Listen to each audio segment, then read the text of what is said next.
Bom, boa noite. Meu nome é Arthur Felipe de Oliveira Bezerra, sou aluno da Escola Politécnica de Pernambuco, estudante da disciplina de IA com o professor Rubem. Hoje a gente vai falar um pouco sobre agentes lógicos, vai ter como exemplo o famoso exemplo do Mundo de Wumpus, um joguinho bem legal, que você pode dar uma demonstração legal de como funciona um agente lógico.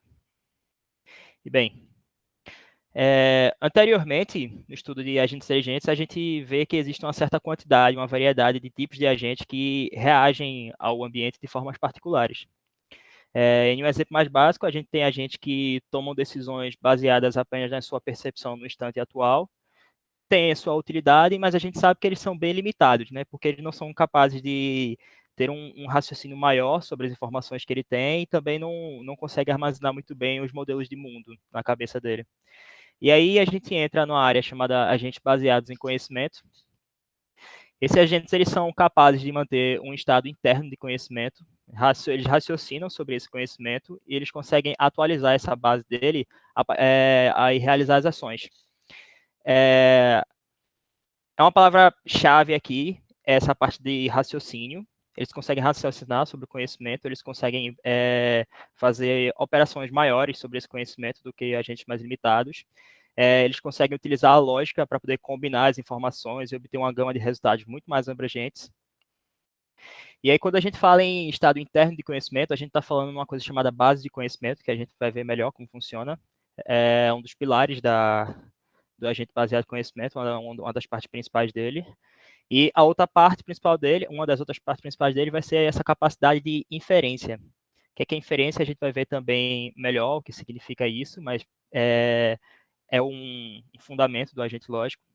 Esses agentes eles lidam bem melhor do que agentes mais simples com ambientes parcialmente observáveis. Por quê? Porque eles conseguem, essa parte de armazenar informações na sua base de conhecimento, eles conseguem adaptar essa base, eles conseguem se adaptar ao ambiente de forma melhor, porque eles têm ambientes parcialmente observáveis, como a gente sabe, são ambientes que o agente ele não tem a visão completa do mundo durante todo a sua execução. Ele tem apenas a visão de algumas partes do mundo. E quando a gente consegue armazenar informações sobre o mundo, ele consegue enxergar uma parte maior dele, porque enquanto ele vai se movendo por esse mundo, ele vai conhecendo o ambiente, tendo a junção de todas as informações que ele armazenou, ele vai ter uma visão muito mais abrangente do que um agente que só consegue ver o que está exatamente ao redor dele. Ele consegue reagir também a mudanças no ambiente, se alguma coisa, ele percebe uma coisa no ambiente em determinado momento, depois ele chega nesse mesmo lugar e tem algo diferente, ele consegue adaptar a base dele, ele consegue dizer, ó, isso aqui não existe mais aqui, esse ambiente agora tem toda uma visão diferente para ele, e isso torna ele um agente muito mais flexível para ambientes parcialmente observáveis. Bom, inferência. Vamos pensar um pouco sobre o que é esse mecanismo de inferência. De maneira geral, inferência é a capacidade de produzir novos conhecimentos a partir de conhecimentos anteriores. Isso é algo que o ser humano tem e usa o tempo todo. Por exemplo, vamos ter dois fatos conhecidos aqui. Um primeiro fato, Lucas mora com o seu pai. A gente sabe que Lucas mora com o pai. A gente também sabe que o pai de Lucas mora em Londres. Esses são os dois fatos que a gente tem. Mas nós, como seres humanos, seres dotados da capacidade de inferência, conseguimos produzir outros fatos a partir disso. Conseguimos produzir, por exemplo, que Lucas mora em Londres. Ninguém me disse que Lucas mora em Londres. Me disseram que Lucas mora com seu pai, que o pai de Lucas mora em Londres. Mas a partir dessas informações eu consigo produzir um fato novo. Eu consigo dizer que Lucas mora em Londres. Se me disserem também que a mãe de Lucas não mora com Lucas, eu consigo produzir outro fato a partir disso que vai dizer que a mãe de Lucas não mora em Londres. E também que a mãe de Lucas não mora com o seu pai, com o pai de Lucas. E isso é basicamente a capacidade de inferência. Você sabe, você tem informações e consegue combiná-las para produzir informações novas. E agentes lógicos, ele tem essa capacidade. Bom, o que é a base de conhecimento de um agente lógico? A base de conhecimento de um agente lógico, ele é nada mais que um conjunto de sentenças que são expressadas em uma linguagem de representação do conhecimento e representam fatos sobre o ambiente. O que são essas sentenças? Sentenças são basicamente, como diz aí, são os fatos sobre o ambiente, são as verdades sobre o mundo. se dá o nome de sentença, tem um significado parecido com a sentença que a gente conhece em linguagens como português, como inglês, mas não é exatamente a mesma coisa. Tem o significado de fatos sobre o mundo, e elas são representadas por uma linguagem específica, uma linguagem chamada linguagem de representação. E aí temos alguns conceitos sobre isso, por exemplo, sintaxe, então, são conceitos de lógica. A sintaxe ela vai especificar basicamente sentenças que são bem formadas. Se a gente quiser um exemplo sobre isso, a gente pode pensar em matemática, na equação, se eu disser que x mais y é igual a 4, a gente tem uma sentença bem formada, a gente consegue olhar para isso e ver que faz sentido, x mais y é igual a 4. Agora, se eu pegar uma equação e botar x, y mais 4 igual, é algo que não faz sentido algum, isso não é uma sentença bem formada. E aí, a sintaxe é a parte que especifica isso. E temos outro conceito de semântica, que especifica o significado das sentenças, ou seja, a verdade de cada sentença em relação a cada mundo possível. O que seria isso? Por exemplo, se a gente tem a sentença x mais y igual a 4, a mesma sentença anterior, a gente sabe que essa sentença ela vai ser verdadeira no mundo que, por exemplo, x seja igual a 2 e y seja igual a 2, ou que x seja igual a 3 e y seja igual a 3, ou melhor, e y seja igual a 1. Mas essa sentença ela não vai ser verdadeira no mundo em que x foi igual a 1 e y foi igual a 1, por exemplo. A semântica ela vai dizer isso, se uma sentença ela vai ser verdadeira ou falsa, baseado no mundo que ela está incluída. E aí o agente ele pode iniciar na sua base com fatos conhecidos sobre o ambiente previamente. Isso pode ser inserido na base na hora que ele estiver sendo iniciado. E assim, existe também uma definição para isso. Sentenças que não derivam de nenhuma outra sentença, como por exemplo, Lucas mora com seu pai e o pai de Lucas mora em Londres, a gente chama isso de axioma. São sentenças que não foram, que elas foram dadas como verdade e não foi algo que a gente derivou de alguma outra sentença, como por exemplo, Lucas mora em Londres. A gente chama de axiomas sentenças que não têm derivação de outras sentenças. E aí, sobre a base de conhecimento de um agente, deve haver uma maneira de adicionar sentenças à base de conhecimento e uma maneira de se perguntar o que se conhece. É aquilo que a gente falou.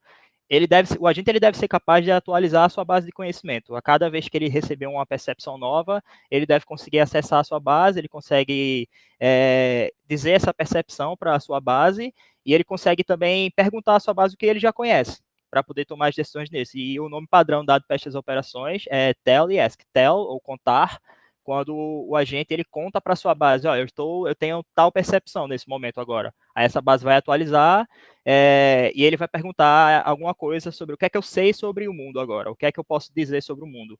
E aí a base vai responder a ele. E ele vai conseguir processar uma informação a partir disso. Então, cada vez que um programa agente de um agente baseado em conhecimento é chamado, ele vai fazer 3 coisas, basicamente. A gente tem aqui do lado direito mais ou menos um algoritmozinho geral de como ele funcionaria. A gente tem KB, que é a base de conhecimento, o Knowledge Base, que é também, a gente baseado em conhecimento é chamado de KBA também, que é Knowledge Base Agent. T, que vai ser o tempo, inicialmente em 0, né? E aí, primeira coisa que ele vai fazer quando o programa agente é chamado, ele vai dizer a sua base de conhecimento, ou seja, ele vai dar um tell para a base de conhecimento, dizendo qual é a sua percepção. Você vê aqui, ele dá um tell para KB, que é a sua base, e ele vai fazer uma sentença baseada na sua percepção. Ele vai dar uma sentença nova para a sua base de conhecimento. E aí ele vai perguntar, ele vai dar um ask, segundamente, para a sua base de conhecimento, para perguntar o que ele sabe sobre o mundo. E aí, com isso, ele vai conseguir fazer processamentos, ele vai conseguir raciocinar sobre as informações que ele tem na base de conhecimento, para poder escolher qual vai ser a melhor ação dele. Por último, em terceiro lugar, quando ele escolhe a ação, ele vai dizer a sua base de conhecimento, a sua base de conhecimento, ele vai dar um tell novamente, para dar uma sentença que indica qual foi a ação dele naquele tempo. E aí ele vai executar a sua ação e o tempo vai rodar. Essa é a execução de um programa agente de uma base de conhecimento, de agente baseado em conhecimento. E aí a gente tem aqui o mundo de UMPs. É um exemplo clássico da IA para ensinar agentes lógicos, porque agentes lógicos vão além de UMPs, obviamente, eles têm outras aplicações, mas o mundo de UMPs é um toy problem legal que vai explicar a você dar uma visualização legal de como funciona. Como é que funciona, então, o mundo de Wumpus? O mundo de Wumpus, ele é uma caverna, ele consiste em uma caverna conectado com entre várias salas, várias cavernas, na real, conectado por túneis, que podem ter determinados elementos, né, em cada uma dessas casas. É uma caverna totalmente escura, ou seja, o agente ele só tem percepção do que está exatamente onde ele está, na casa que ele está, a caverna que ele está, né? E ele pode ter vários formatos. Tem o Wumpus dodecaedro, isso pode variar bastante. Aqui a gente vai estar usando o formato mais simples do mundo de Wumpus, que é uma grade 4x4, que o agente inicia na casa 1. E aí, nas outras casas, a gente pode ter três coisas. Isso também no caso, o exemplo clássico de Wumpus. Pode ter mais coisas baseadas em diferentes simuladores, podem ter alguns outros elementos adicionados, mas a gente vai estar usando aqui o exemplo clássico do Wumpus. Podem existir buracos ou poços, e aí se o agente cair nesse buraco, ele morre, ele perde. Pode existir um Wumpus, e aí o Wumpus ele só pode existir um Wumpus por mapa, buracos podem existir vários. O Wumpus ele é um monstro que ele emite um cheiro muito forte para as casas adjacentes dele. E aí a gente vai explicar como isso funciona para o agente saber onde o Wumpus está. E pode existir o ouro, que é basicamente um dos objetivos do agente. O objetivo do agente vai ser pegar esse ouro e sair da caverna com segurança. Bom, a gente tem aqui os atuadores do nosso Wumpus. Os atuadores, no caso aqui, são as ações que o Wumpus ele pode... que o Wumpus não, que o nosso agente ele pode desempenhar. Bom, a primeira ação que a gente pode desempenhar pode ser andar para frente, é o que vai fazer o agente se deslocar de uma casa para outra. E o agente ele tem uma orientação, ele tem para o lado que ele está olhando, é uma coisa levada em conta. O agente, então, para poder se mover para uma casa em uma direção diferente, ele antes precisa executar a ação de virar.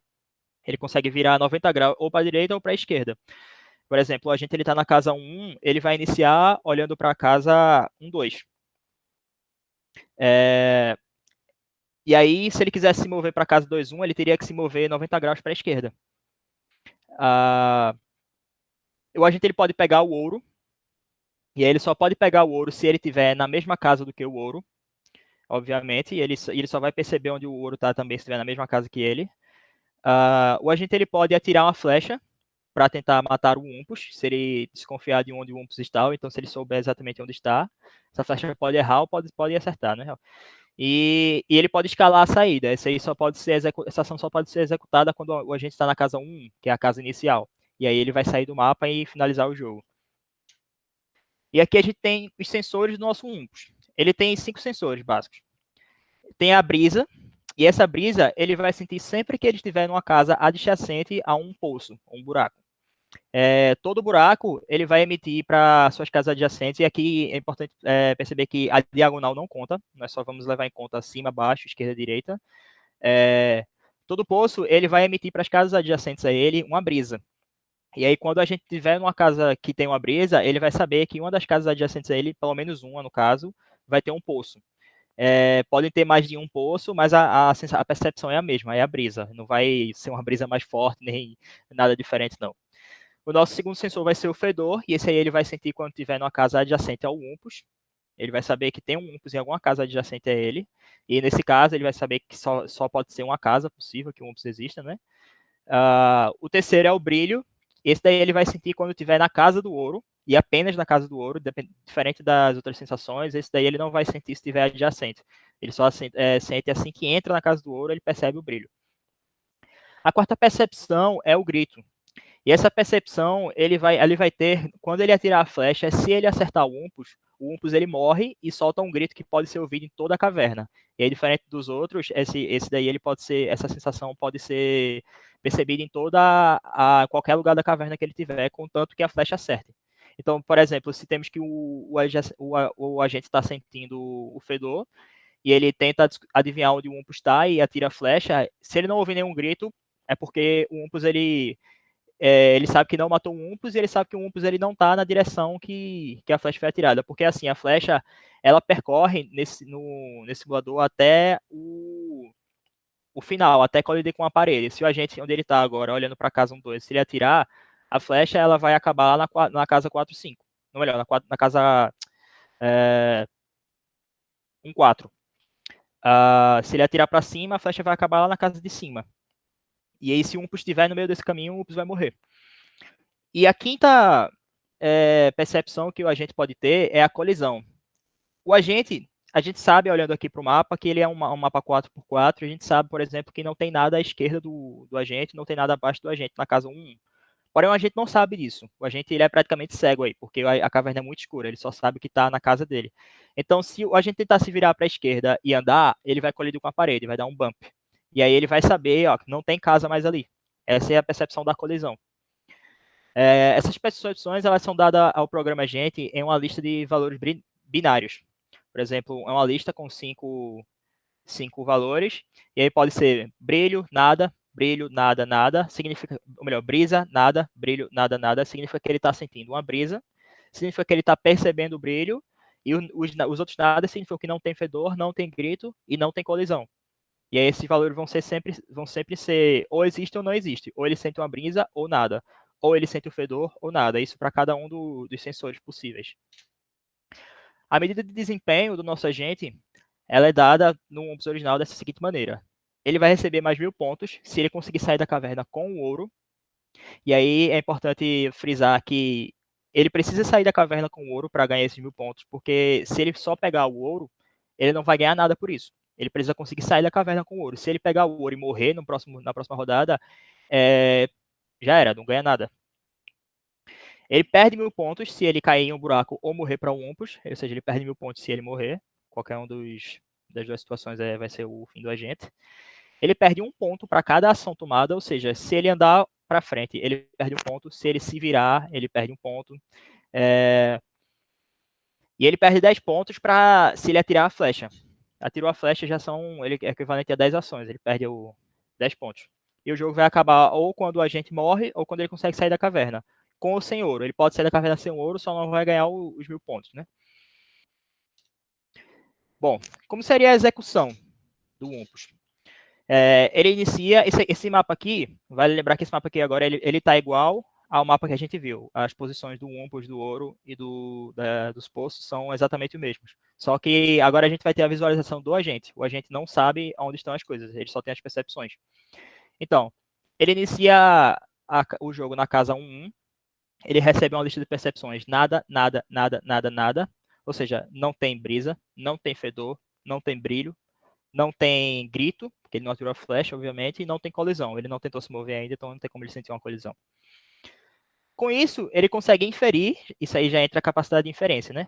Ele consegue inferir que as casas 1, 2 e as casas 2, 1 estão seguras. Por quê? Não tem nem buraco, porque ele não sente brisa, não tem umpus, porque ele não sente fedor. Então as casas são seguras. E aí a gente ele vai trabalhar tudo isso em cima de listas. Na execução do agente, do programinha, a gente vai ter várias listas, como por exemplo, uma lista de casas seguras, a gente vai ter uma lista de casas por onde o agente já andou, a gente vai ter uma lista de casas que tenham buracos, a lista de casas que tenham ou umpos, lista de casas que possivelmente tenham buracos, porque a gente nem sempre vai ter certeza que tem ali, a gente vai achar que tem, porque ele sente a brisa, mas, por exemplo, se ele sentisse a brisa na casa 1, poderia ter um buraco na casa 1, 2 e na casa 2, 1, mas a gente não saberia ainda de cara, né? Vale lembrar também que não vale começar o jogo com um buraco ou um ups na casa 1. A casa 1 ela sempre vai ser segura de começo. E bem, ele consegue inferir que a casa 1, 2 e a casa 2, 1 são seguras e vai adicionar essas casas na lista de casa segura e na lista de casas a percorrer, porque são casas seguras que ele ainda não percorreu. Bom, baseado nisso, a gente vai tomar a decisão de andar para frente. Ele se move para a casa 2, 1. E aí você vê que ele vai ter uma marcaçãozinha no mapa que vai, para a gente é de forma visual, mas isso aí vai ser basicamente como o agente vai armazenar essas informações. Pode ver que na casa 1 ali tem um Vzinho. Esse Vzinho você pode ver na legenda que é visited, significa que ele está na lista de casas andadas. Tem um OK na casa 1, na casa 1, 2 e na casa 2, 1. Significa que essas casas elas são seguras. Agora tem na casa 2, 2 e na casa 3, 1 um P com a interrogação. O que significa isso? Quando ele andou para a casa 2, 1, ele recebeu a seguinte lista de percepções: brisa, nada, nada, nada, nada. Ou seja, ele sabe que em alguma casa adjacente a ele tem um buraco, tem um poço. Mas aí, quando ele joga essa informação na base de conhecimento dele, e ele raciocina sobre isso, ele já consegue eliminar a casa 1, porque ele sabe da base dele que a casa 1 ela é segura. Então, sobram 3 casas possíveis. Ué, por que 3 casas possíveis? Tem a casa 22, tem a casa 31, e tem a casa abaixo da casa 21, porque o agente, ele ainda não sabe que não tem casa ali, ele não tentou andar para aquele lado, ele também não enxerga. E aí, por exemplo, se o agente ele se virasse para a direita, no caso ele vai ficar olhando para baixo, é, só para deixar claro, virar para a esquerda ele vai girar no sentido anti-horário, e virar para a direita ele vai girar no sentido horário. É como se a gente estivesse olhando o agente pela cabeça, assim, de cima para baixo. Bom, se ele virar para a direita e tentar andar, ele vai colidir com a parede. Ele vai receber uma lista brisa, nada, nada, nada, colisão. Ele vai sentir o bump. E aí ele vai saber, opa, essa aqui é a última fileira de baixo, não tem casas abaixo disso. Ele já consegue salvar isso como informação. E reduz as casas com possíveis buracos para 2, 2 e 3, 1.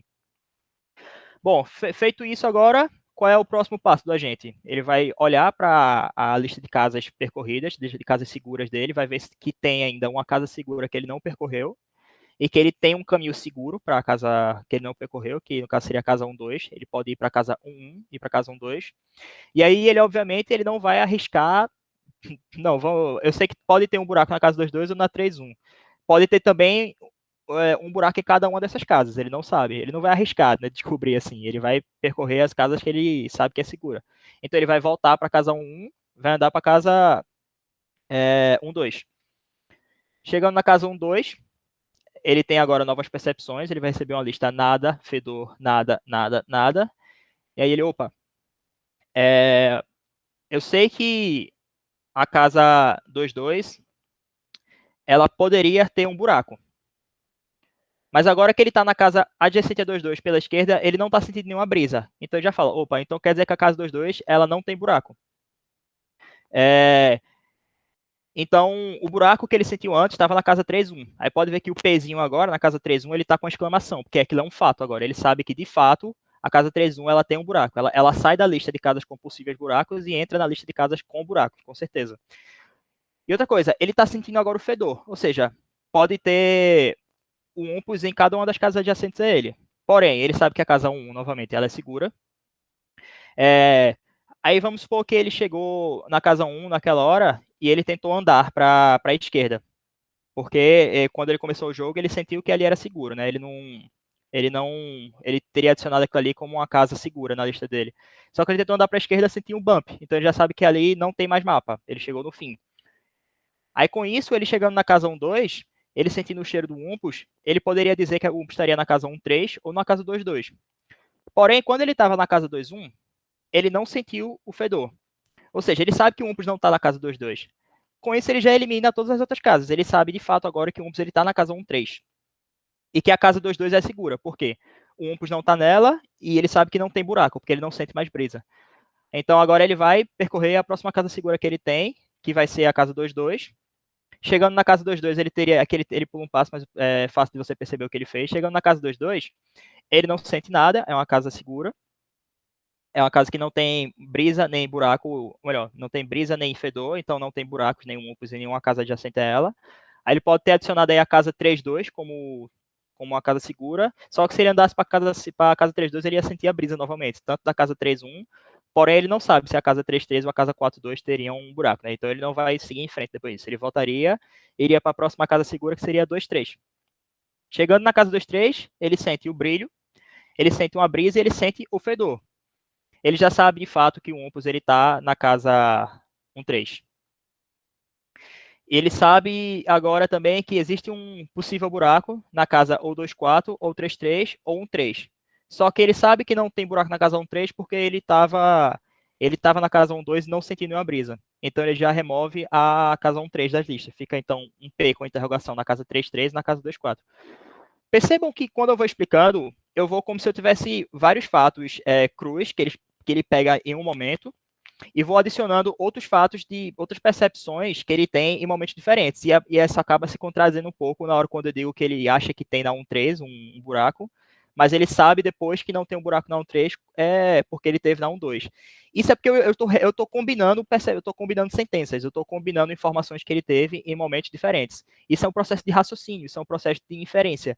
Se eu tenho uma informação que na 1.2, que é a casa 1.3, não tem buraco, quando eu chego na casa 2.3, que eu sinto a brisa, eu já posso eliminar logo a casa 1.3 da minha lista de possíveis buracos, porque eu já tive a informação antes que não tem buraco lá. Basicamente, cada movimento que o agente fizer, ele vai ter várias informações simples, como, por exemplo, não tem buraco, não tem um umpus nessa casa, não tem buraco, não tem umpus nessa casa, possivelmente tem um buraco nessa casa, e ele vai combinando essas informações e tendo fatos sobre o mundo. Sempre que ele tem um fato certo, você pode ver que a informação fica com uma exclamação. O W tem com a exclamação, o W dá um 3, o P da casa 3.1 tem uma exclamação. Agora a casa 3.3 e a casa 2.4 tem uma interrogação, porque ele não tem certeza de onde está o buraco. Ele basicamente não tem informações suficientes para combinar e inferir onde exatamente vai estar aquele buraco. Mas nesse caso não vai ter problema. A gente já tem agora o ouro em mãos, ele vai sentir o brilho na casa que ele está, vai gastar uma ação para pegar o ouro, ele vai dar um grab.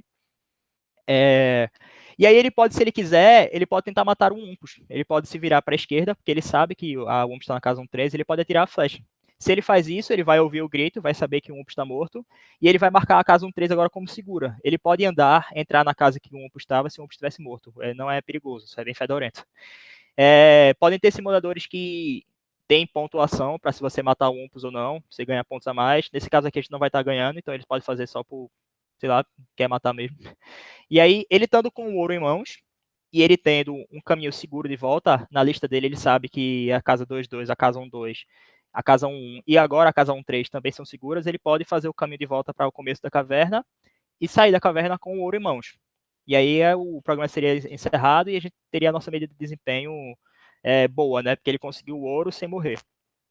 Conseguiu o ouro e saiu da caverna sem morrer, né? Bom, e aí vamos pensar como é que o agente, a gente teve uma visão agora bem geral de como ele funciona, mas como é que o agente ele conseguiu chegar a todas essas conclusões, né? A gente entra agora no campo da lógica, chamado lógica proposicional, que na lógica proposicional a gente tem basicamente proposições, que são afirmações que são definidas como verdadeiro ou falso, são, no caso, as nossas sentenças atômicas. Por exemplo, sentença atômica seria eu dizer que está chovendo, sentença atômica seria eu dizer que está calor, sentença atômica seria eu dizer que o pai de Lucas mora em Londres. Sentença atômica, no caso do Umpus, é eu dizer que existe um buraco, com certeza, na casa adjacente, que existe um Umpus na casa adjacente. A gente representa isso como uma letra, P, Q, R, S, isso é um fato indivisível. E as sentenças complexas são construídas a partir de sentenças simples utilizando conectivos lógicos, que são os conectivos que a gente já conhece, né? Por exemplo, a gente pegar C como está chovendo e F como está frio, S como está sol. Se a gente tem aqui o conectivo de negação ou não, né? Se a gente botar um conectivo de negação seguido de C, a gente está dizendo que não está chovendo, a gente está negando o fato de estar chovendo. A gente tem a conjunção, que é o nosso conectivo I. Se a gente bota C, conjunção com F, a gente está dizendo que está chovendo e está frio. A gente tem a nossa disjunção, né? Nosso conectivo OU. Se a gente bota C com conjunção com S, a gente diz ou está chovendo ou está sol. A gente tem a implicação. A implicação é basicamente você colocar, por exemplo, C setinha para F. A gente vai estar dizendo que se C, então F. Se está chovendo, então está frio. Vale frisar que, no caso da implicação, a implicação condicional, o contrário não é válido. Se eu disser que está frio, não necessariamente quer dizer que está chovendo. Pode estar frio e pode não estar chovendo. Porém, se está chovendo, com certeza vai estar frio. E aí entra também, existe a equivalência, que é uma implicação bicondicional, basicamente, que é o se e somente se, representado por uma seta que aponta para os dois lados. E aí a gente tem, por exemplo, S, se e somente se, não se. Significa que está sol, se e somente se não está chovendo. É óbvio isso, um fato óbvio para a gente sabe que a gente vê os dois como coisas contrárias, né? E aí a gente pode dizer que se não está chovendo, também está sol. Só não está chovendo se tiver sol. Esse é o se e somente se. A condição, a implicação, ela é bicondicional, ela serve para os dois. É uma coisa óbvia para a gente pensar, mas a lógica consegue expressar isso de maneira matemática, de maneira que a gente consiga fazer operações sobre. E a gente tem aqui do lado direito os conectivos lógicos, né? Letras proposicionais são as sentenças atômicas e os conectivos que a gente conhece. E tem a famosa tabela verdade, né? A tabela verdade mostra como é que o funcionamento da lógica proporcional. A gente tem aqui duas sentenças atômicas, que são P e Q. E se a gente disser que P implica em Q, ou seja, se P for verdadeiro, então Q também é verdadeiro. Significa isso, que se P for verdadeiro e Q for verdadeiro, isso satisfaz a nossa condição se P, então Q. Se P for verdadeiro e Q for falso, isso não vai satisfazer a condição, porque a gente diz que se P for verdadeiro, Q sempre vai ser verdadeiro. Então, Q não pode ser falso com P sendo verdadeiro. Agora, por exemplo, se a gente diz que P é falso e Q é verdadeiro, isso é verdadeiro, porque a gente só disse que se P for verdadeiro, Q vai ser verdadeiro. A gente não disse nada sobre Q só vai ser verdadeiro se e somente se P for verdadeiro. Isso é uma condição de via única, né? E se P for falso, Q também pode ser falso, isso também é verdadeiro. Basicamente, a gente vê aqui que Q, o valor de Q só vai depender de P, no caso de P ser verdadeiro, que aí Q sempre vai ter que ser verdadeiro. Se P não for verdadeiro, Q pode ser tanto verdadeiro quanto falso. Isso é a nossa condição, é a nossa condicional, é a implicação. A bicondicional não, a bicondicional é uma de via dupla. Se a gente diz que P é verdadeiro se e somente se Q é verdadeiro, então P sendo verdadeiro e Q é verdadeiro satisfaz essa condição. Agora, se P for verdadeiro e Q for falso, não vai satisfazer a condição.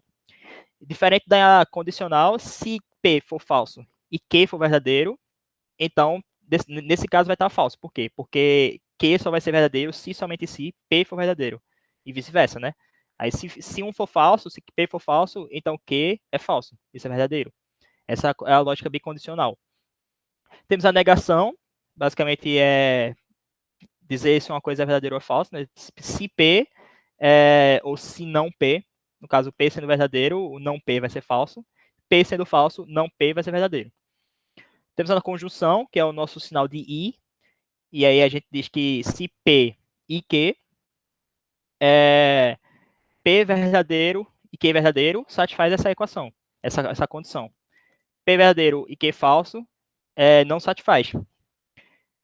F falso, ou melhor, P falso e Q verdadeiro também não satisfaz essa equação. E P falso e Q falso também não satisfaz, porque a gente está dizendo que P e Q são verdadeiros. Na disjunção, é o nosso conectivo de ou, né? Se a gente diz que P for verdadeiro e Q for verdadeiro, massa, satisfaz P ou Q. Se a gente diz que P é verdadeiro e Q é falso, também satisfaz, porque é um ou. Ou um pode ser verdadeiro ou outro. Tanto faz. Se a gente diz que o P é falso e Q é verdadeiro, também satisfaz, porque é um ou outro. Agora, se a gente diz que P é falso e Q é falso, não satisfaz. Você pode.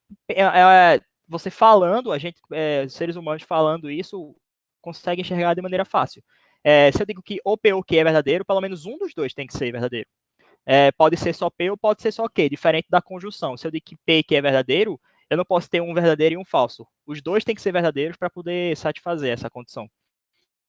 Falando isso é uma coisa bem óbvia de pensar. Agora, com a lógica, a gente consegue expressar isso de maneira matemática. E aí a gente consegue, tem aqui também as equivalências, né? São algumas regras da, da lógica, da lógica proposicional. Nós temos a comutatividade, que ela basicamente vai dizer que você dizer que P ou Q é a mesma coisa que dizer que Q ou P. Do mesmo jeito, P e Q é a mesma coisa que dizer que Q e P. Nós temos a associatividade. Se você pega separado P ou Q e depois faz ou R, é a mesma coisa que fazer P ou separado Q ou R. Isso serve para conjunção também, essa é a propriedade da associatividade. É parecido com, por exemplo, você pensar na multiplicação. Se você fizer A vezes B e depois fizer vezes C, é a mesma coisa que fazer A vezes, aí entre parênteses, B e C. B vezes C. Isso é associatividade, né? Temos a lei de Morgan. A lei de Morgan, ela vai dizer, em linhas gerais, basicamente, que a negação de uma disjunção ou de uma conjunção é a mesma coisa que a gente fazer, ou melhor, a negação de uma disjunção é a mesma coisa que a gente fazer uma conjunção de negações. Por exemplo, se eu nego a disjunção P ou Q, eu posso representar isso de forma equivalente dizendo que não P e não Q. E a mesma coisa, o contrário serve também se você disser que não P e Q é a mesma coisa que não P ou não Q. Ou seja, a negação de uma disjunção é uma conjunção de negações. E a negação de uma conjunção é uma disjunção de negações. Isso se chama lei de Morgan. Temos a condicional, que a gente conhece, né? P implica em Q. Pode ser representado com não P ou Q. Isso aqui a gente pode visualizar como, por exemplo, se P significa eu estudar e Q significa eu passar no concurso. Se eu disser, se eu estudar, eu passo no concurso. Isso é P implicando em Q. Então, eu posso dizer que ou eu não estudo, você negando o P, ou eu passo no concurso. Porque se eu estudar, eu vou passar no concurso. Não pode ser, por exemplo, P verdadeiro e Q negativo, e Q negado, né? Isso é a condicional. Temos a dupla negação, né, que é bem simples, você negar uma negação. Se eu digo que não P e eu nego depois, não P, é a mesma coisa que você dizer P é positivo. E temos a equivalência, né, que é o se somente se. P e Q pode ser escrito como P implicando em Q e Q implicando em P. Isso é basicamente maneiras diferentes de você escrever algumas condições da lógica proposicional. E aí a gente consegue utilizar essa lógica proposicional, rever os passos que a gente fez antes no UMPUS de maneira mais matemática agora, descrever ela de maneira matemática, utilizando a lógica.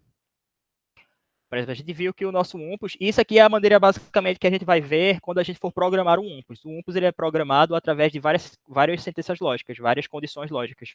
Isso é assim que a gente vai atualizar a nossa base de conhecimento e fazer o nosso agente tomar decisões, utilizando lógica. E aí a gente consegue descrever, então, de forma matemática, as ações do UMPUS. Vemos que as ações do agente, perdão. O agente ele inicia na casa 1, ele não recebe nenhuma percepção, e diz que a casa 1.2 e a casa 2.1 são seguras. Isso pode ser escrito da seguinte forma. Se não tem B, B é breeze, B é a brisa. Se não tem B na casa 1.1, ou melhor, não tem B na casa 1, se e somente se não tem buraco na casa 1.2 e não tem buraco na casa 2.1. Ou seja, a gente pode inverter isso dizendo que só não tem buraco na casa 1.2 e não tem buraco na casa 2.1 se não tiver brisa na casa 1.1. Isso é bicondicional, isso aí. Aí a gente adiciona isso na base de conhecimento do nosso agente e adiciona também dizendo que se não tem fedor na casa 1, somente se não tem umpos na casa 1.2 e não tem umpos na casa 2.1. Isso se chama o conhecimento sobre o mundo que a gente tem. Isso é algo que a gente vai dar para o agente quando estiver programando ele. A gente vai dizer, olha, se tu não sente brisa nessa casa, é porque na casa adjacente, nenhuma das casas adjacentes dele vai ter buraco. Se tu não sente fedor nessa casa, é porque nenhuma das casas adjacentes vai ter um umpus. Isso é algo que a gente vai dar como um axioma para o nosso agente. Ele já vai começar o jogo sabendo disso. E aí ele começa o jogo na casa 1 e ele tem as percepções que diz não tem brisa na casa 1.1, ele vai receber isso aqui, basicamente. Ele vai receber o não B em 1.1 e o não S em 1.1. Ele não vai receber isso aqui. Isso aqui ele vai inferir. Como?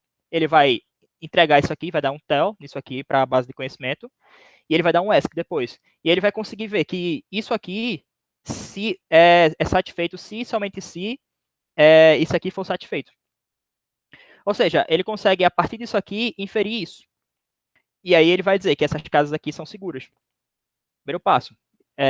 Descrevendo de maneira matemática o raciocínio do agente, né? Aí ele se move para a casa 2.1, percebe uma brisa. Novamente, ele vai saber que, ele tem na base de conhecimento dele que se tem B em 2.1, se tem uma brisa em 2.1, significa que tem um buraco em 2.2 ou tem um buraco em 3.1. Pode ser que tenha nos dois, pode ser que só tenha um, mas vai ter em pelo menos um dos dois. Aí ele vai dar essa percepção aqui para a base de conhecimento, ele vai dizer que tem uma brisa em 2.1, e a partir disso ele vai conseguir inferir que ou tem um buraco em 2.2 ou tem um buraco em 3.1. Isso é como o agente ele utiliza de lógica para poder tomar essas decisões. Isso é como a gente vai programar o nosso agente. A gente vai dar sentenças lógicas para ele poder fazer inferências sobre essas sentenças. A gente tem que o agente chega na casa 1, 2, ele vai perceber um fedor, e aí ele percebendo esse fedor, ele vai passar a percepção S12 para a base de conhecimento dele. E na base de conhecimento, quando ele perguntar, ele vai ver, ó, a base de conhecimento vai dizer para ele, ó, seguinte, tu me passou que tem um fedor em 1.2. Agora, eu sei aqui que só vai ter fedor em 1.2 se tiver ou um umpus em 1.3 ou vai ter um umpus em 2.2. Vai ter um dos dois. Ele vai dizer isso ao nosso agente. Então, assim, interessante. Aí ele vai perguntar de novo, tá, mas e aí, eu tenho como saber qual dos dois é?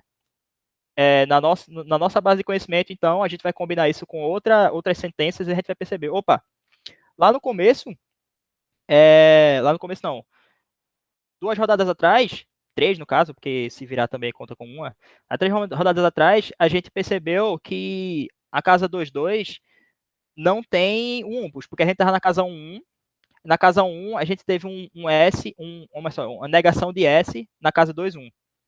A negação de S na casa 2.1 implica que a negação de umpus na casa 2.2.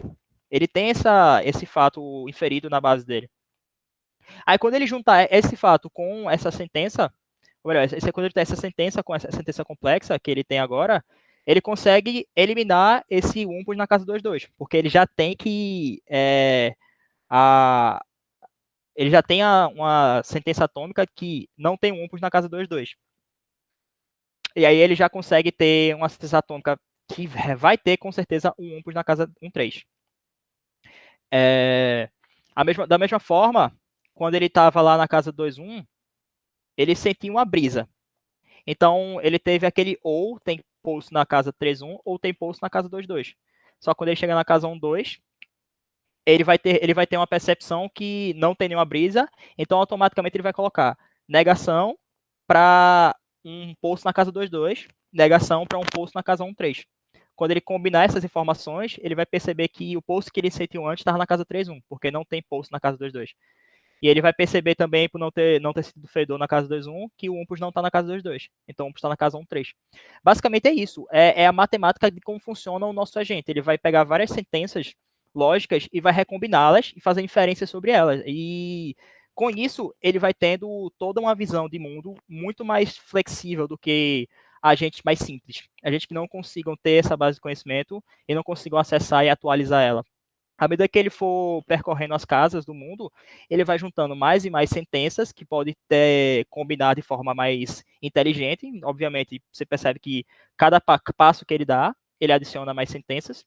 Quanto mais passos ele tiver dado, mais sentenças ele vai ter, mais possibilidades de combinações ele vai ter e, consequentemente, ele vai ter informações melhores sobre o mundo. Ele vai, depois de vários passos, ele vai perceber exatamente onde tem um buraco, ele vai saber exatamente onde tem um umpus. Nesse caso aqui, né, às vezes ele não consegue, por exemplo, se tivesse aqui um buraco na casa 1.3, na casa 2.3, na casa 2.2 e na casa 3.1. Ele só conseguiria mover para a casa 1.2 e para a casa 2.1. Ele não iria receber nenhuma informação de que tem outra casa segura para ele se mover. E aí, dependendo da sua programação, você pode dizer para ele, sei lá, arrisca ou volta e sai. Normalmente você diz para ele voltar e sair, porque pelo menos ele não perde 1.000 pontos, né? Se ele cair no buraco, porque pode ser que tenha buraco em todas essas casas. É possível. É possível também ter buraco na mesma casa do que um umpus, porque o umpus ele não cai no buraco. Teoricamente, o umpus é um bicho muito grande, ele não cai nos poços. Então é possível o agente sentir uma brisa e um fedor e tá vindo da mesma casa, né? E, pois bem, é basicamente como o nosso umpus funciona, que é como a gente vai programar ele. É sentenças lógicas. A gente vai dar sentenças que ele vai conseguir combinar. Ele vai conseguir retirar fatos disso e ter uma visão melhor de mundo. É por isso que ele é um agente melhor para ser utilizado, no caso, o nosso agente lógico, né? Nós estamos falando aqui de umpus como um agente lógico. Mas é por isso que agentes lógicos, eles são mais maleáveis para se utilizar em ambientes parcialmente observáveis. Você vê aqui que o nosso agente ele só tem visão da casa que ele está, e andando casa por casa, ele consegue fazer inferências sobre as casas adjacentes e saber exatamente onde estão as coisas no mundo. Se o umpus andasse, por exemplo, se o umpus quando ele está na 1.2, quando ele se movesse para 2.2, o umpus andasse para 2.3, ele ia sentir que tinha um fedor ali. Aí, como ele sabe, como tem é de conhecimento dele que só tem um Umpus no mapa, isso é uma coisa que ele também sabe, ele vai saber que o Umpus não está mais nas 2-3. Então ele sabe que nesse momento a casa 1-3 ela é segura. Ele consegue acessar a base de conhecimento o tempo todo e atualizar ela. E com isso faz com que ele tenha uma visão melhor do mundo dele. Mesmo ele não tendo uma visão imediata, assim, ele não consegue enxergar o mundo, ele consegue fazer inferências. E essas inferências, elas sempre vão ser verdadeiras. Isso é uma coisa importante. Ele não inventa nada, né? A lógica, ele nunca vai inventar um fato. As inferências que ele obter sempre vão ser verdadeiras se os fatos forem verdadeiros. Aqui a gente tem, por exemplo, ele inferindo que ou tem um Umpus em 1-13 ou tem um Umpus em 2-2. Isso sempre vai ser verdadeiro se ele estiver sentindo um fedor em 1-2. Se a informação for verdadeira, a inferência vai ser verdadeira. Isso é uma coisa importante. Ele nunca vai inventar um fato assim, eu acho que tem uma coisa aqui. Não, ele tem uma informação, ele é baseado em alguma informação para dizer por que ele acha que tem alguma coisa ali. Bom, então isso conclui a nossa apresentação sobre agentes lógicos, sobre como o funcionamento do nosso UMPUS, né? Espero que tenha sido bastante proveitoso, que vocês gostaram, e obrigado por assistir. Eu que agradeço, fantástica apresentação, achei muito bem explicado e gostei muito dos exemplos. Achei também importante que você fez esse levantamento aí de uma revisãozinha dos conectivos lógicos. Eu acho que vai ser muito útil para o pessoal que está aprendendo, né? Porque não é só entender agentes lógicos, tem que entender primeiro lógica, né? Então, vou finalizar aqui a gravação e muito obrigado.